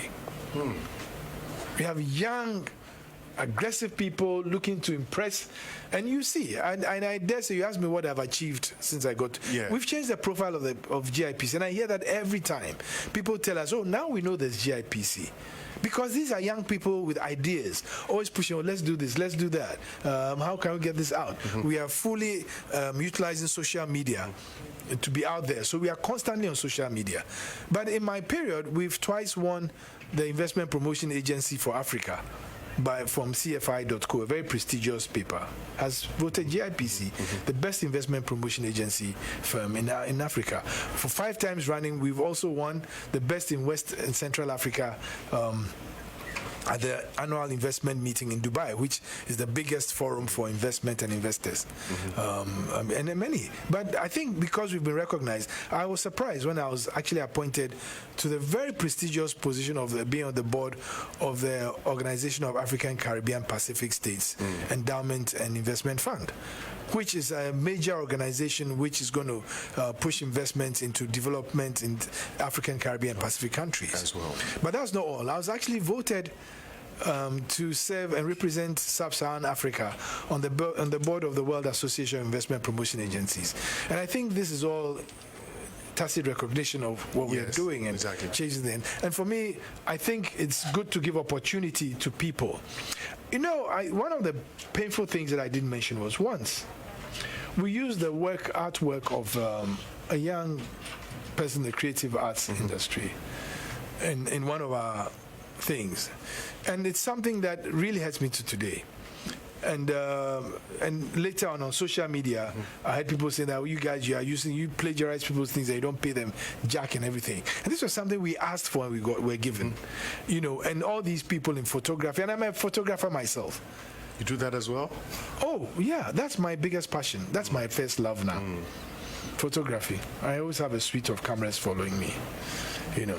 And so a lot of the people there said, oh, we don't care about what you do. And I said, look, the best opportunity can be given is not even just paying you for your work, but to be given exposure. Oh gosh, they came on to me like a ton of I think I remember that the issue was quite twisted. The exposure, they didn't understand. Yeah, but I'll tell you, look at people in Ghana who've gotten the exposure and where it has taken them.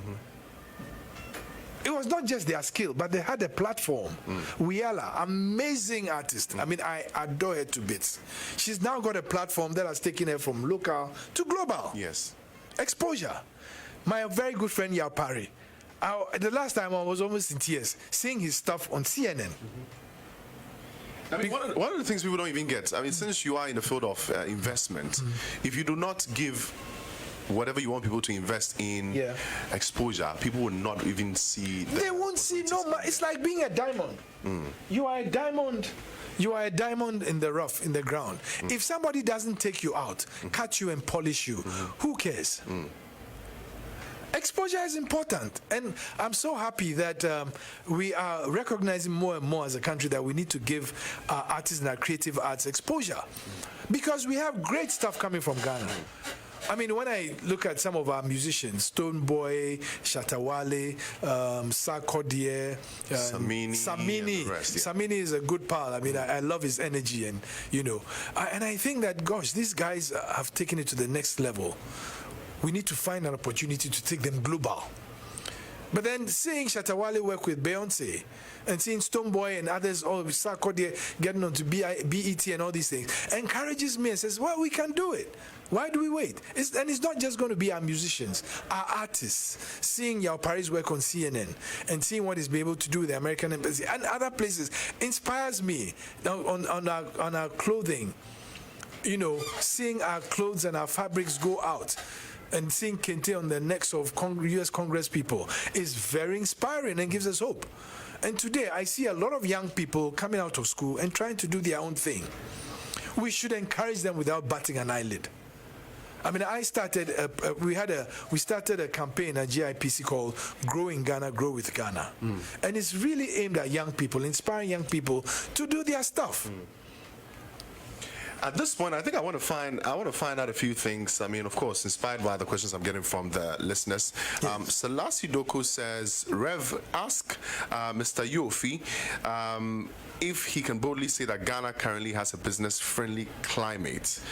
If we have, what has accounted for it? And also, are there any waivers for young people who intend setting up businesses with foreign partners here in Ghana? Well, yes.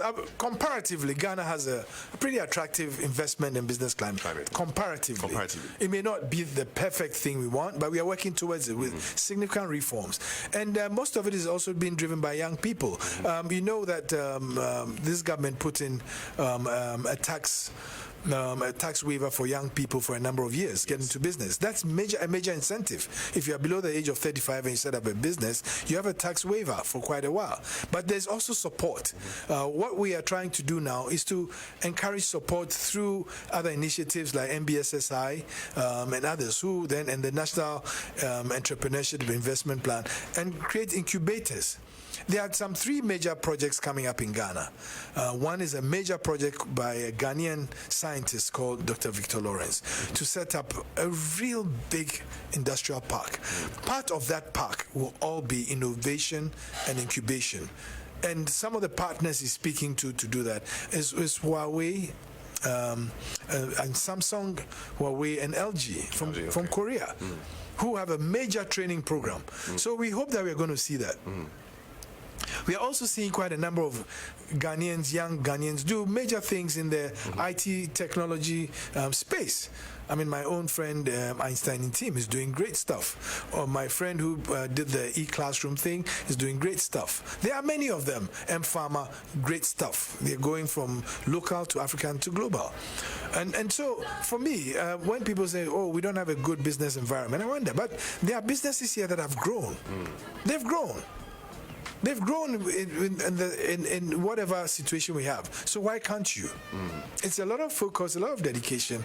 But I love the fact that young people are now interested in this, because then they can put their energies. They have the energy. Some of us, we've crossed the line.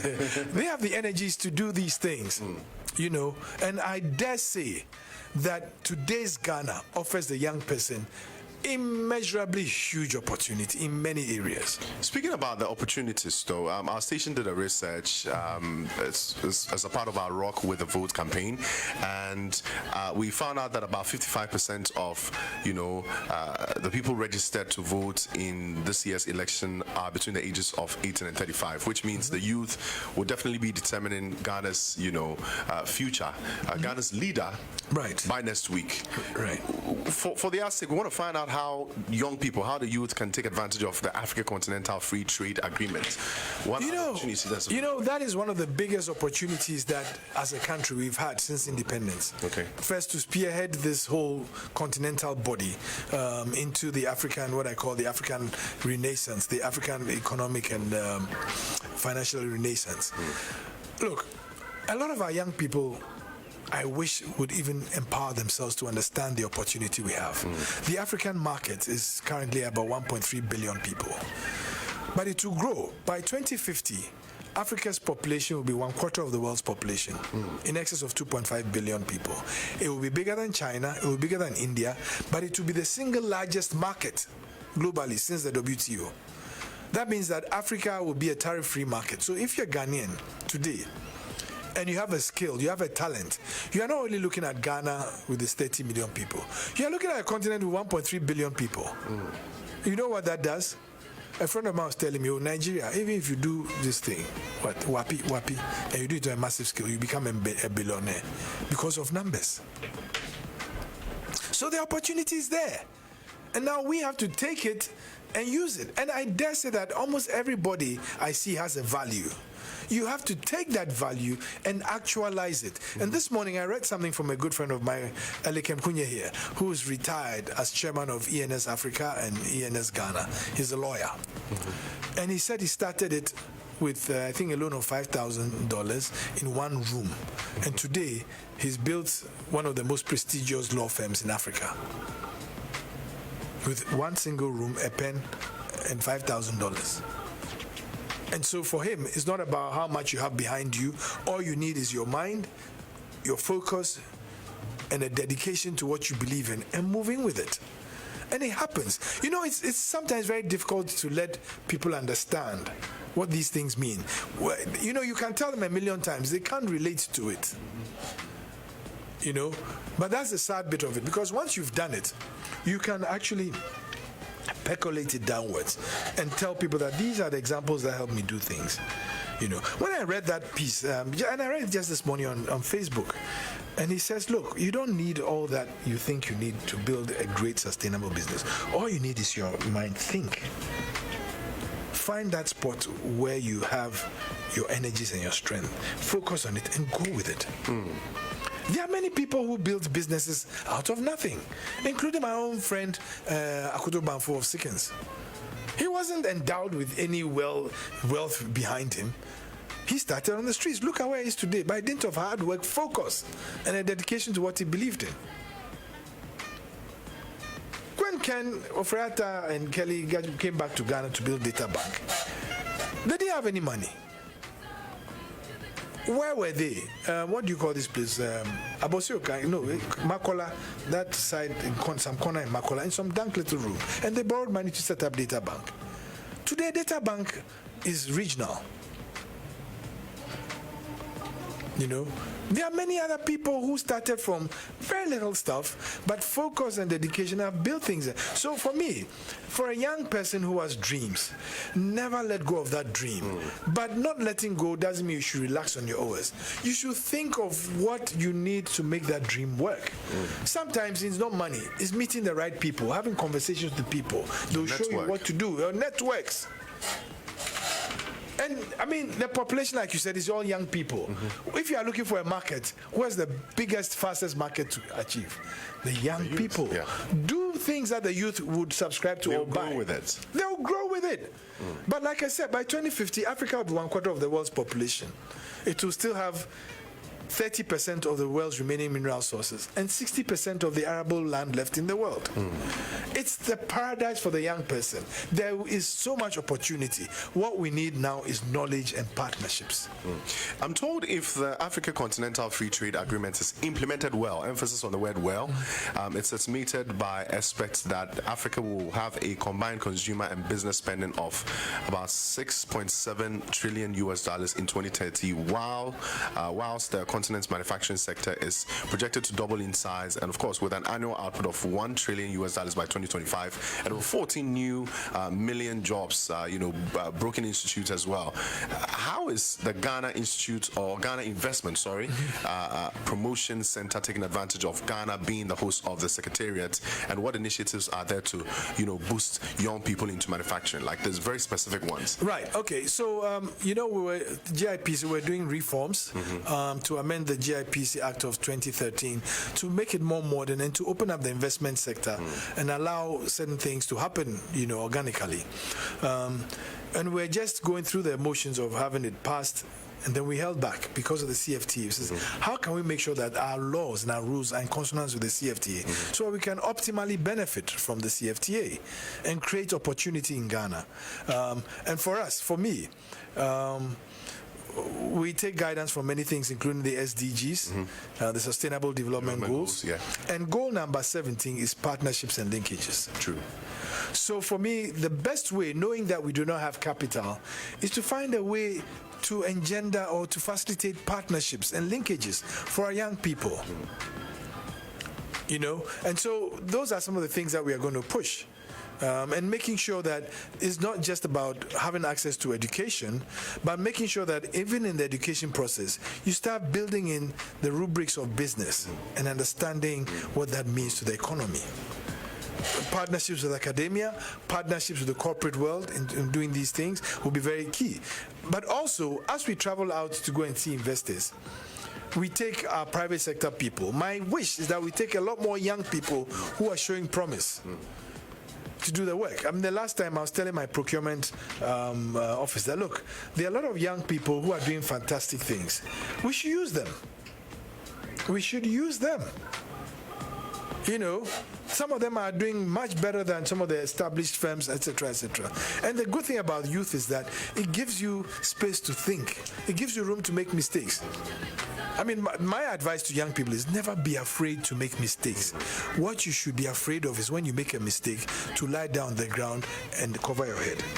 If you fall down 10 times, get up 11 times and run faster and harder. I was going to ask you for a piece of advice for the youth, but I think you've said it all. But you didn't play my song for me. We're getting there. We're going to get there. I just wanted us to touch on the elections one more time. Okay. As part of YFM's Rock with the Vote campaign, we are speaking to the youth, speaking to everyone pretty much, but with a lot of emphasis and focus on the youth. I think, according to research, most electoral violence acts have been unfortunately perpetrated by young people. We unfortunately become the tools of, electoral violence.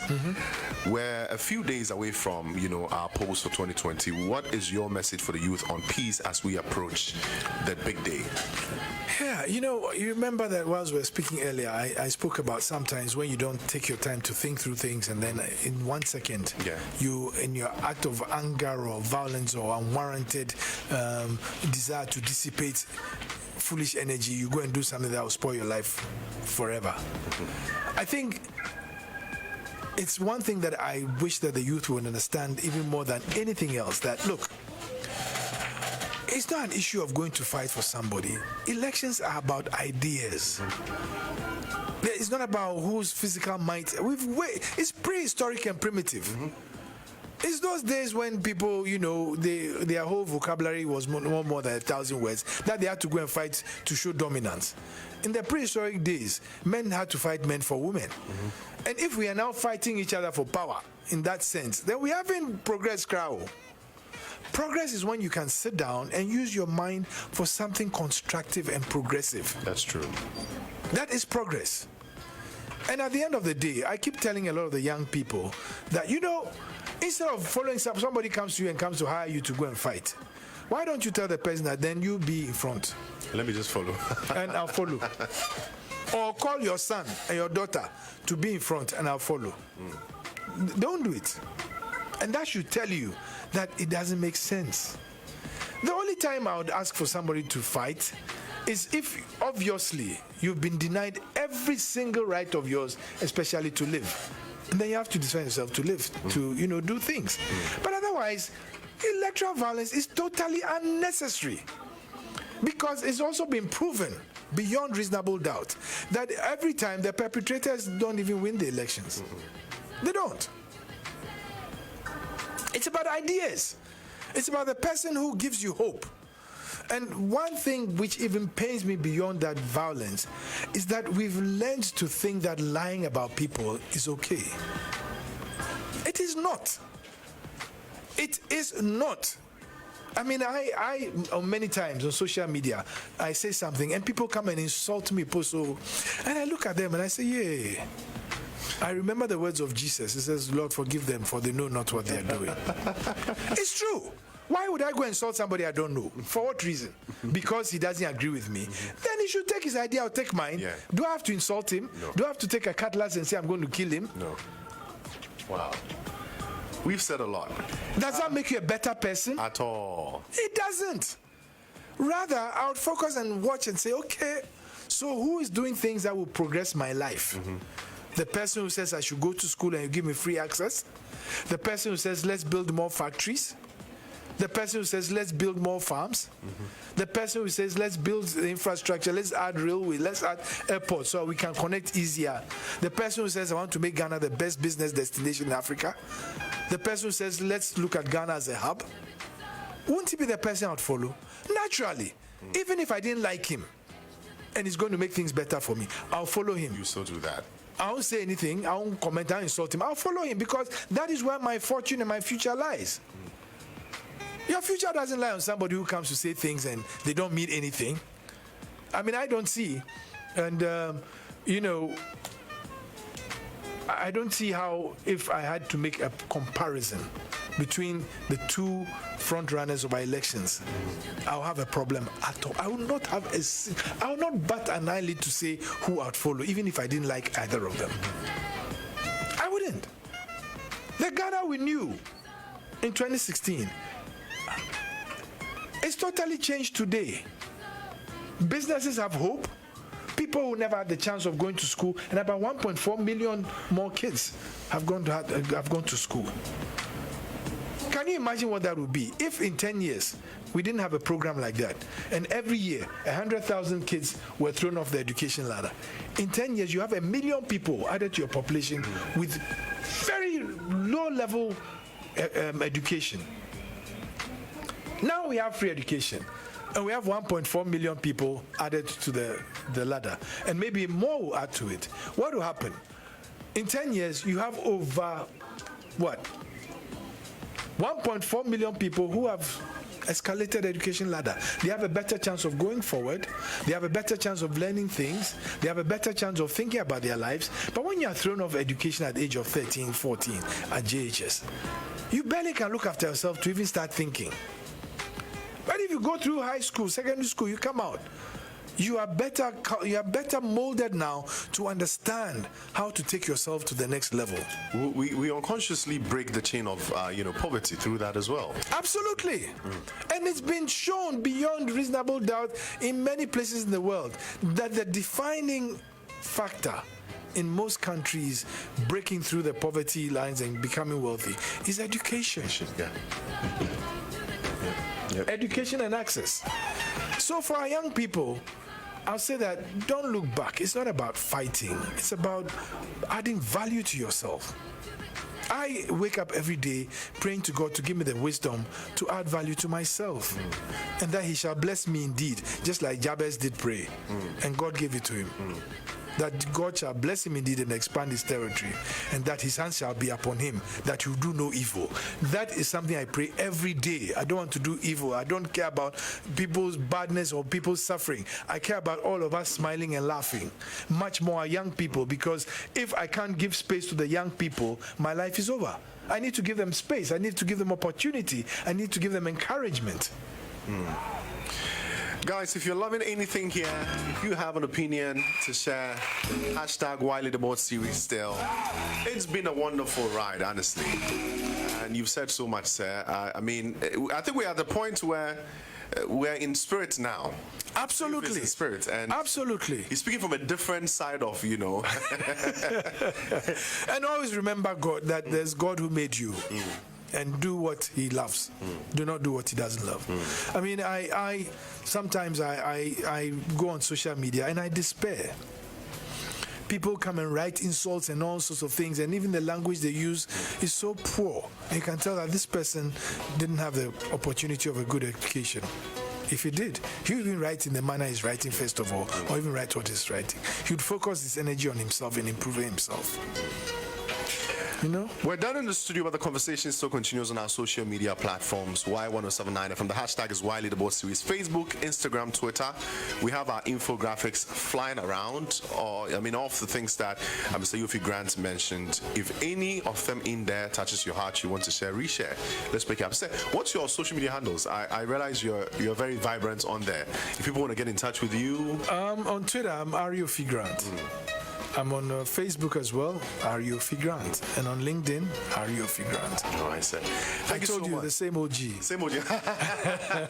Thank you so much for spending time with us today. Wiley the Board Series, Global Media Alliance, YFM. We're grateful for taking time out of your busy schedule to be with us today. Wish you the best, the very best. Today and beyond. Absolutely. Yes. I think that on next Monday, we should all just keep our eyes on one spot, and it's at the top. It's good to be at the top. You must always be at the top. Yeah? You must always be at the top, number one. Everybody wants to be number one.